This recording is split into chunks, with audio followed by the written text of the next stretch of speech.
एकीकडे सीएम म्हणजे common man, DCM म्हणजे डेडिकेटेड कॉमन मॅन अशा वल्गना करणारं सरकार नेमका सामान्य लोकांच्याच तोंडचा घास कसा हिरावतो ह्याचा पुन्हा एकदा धक्कादायक खुलासा समोर येत आहे।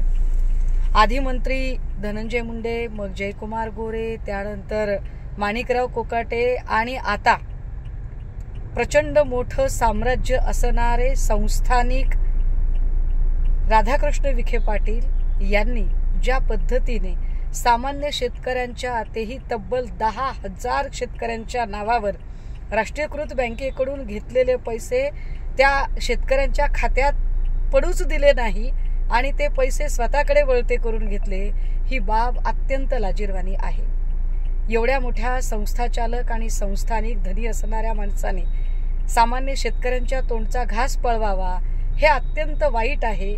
महायुती सरकारसाठी ही शर्मेनं मान खाली घालणारी बाब आहे। ऑनरेबल सुप्रीम कोर्टाने गुन्हा या प्रकरणामध्ये आता दाखल करण्याचे आदेश दिले आणि त्यानुसार लोणी पोलीस स्टेशनमध्ये गुन्हा सुद्धा दाखल झाला।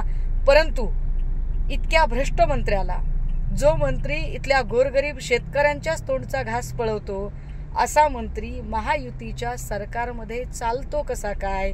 आमची आता मागणी असेल की मुख्यमंत्री देवेंद्र फडणवीस यांनी तात्काळ मंत्री राधाकृष्ण विखे पाटील यांचा राजीनामा घ्यायला हवा।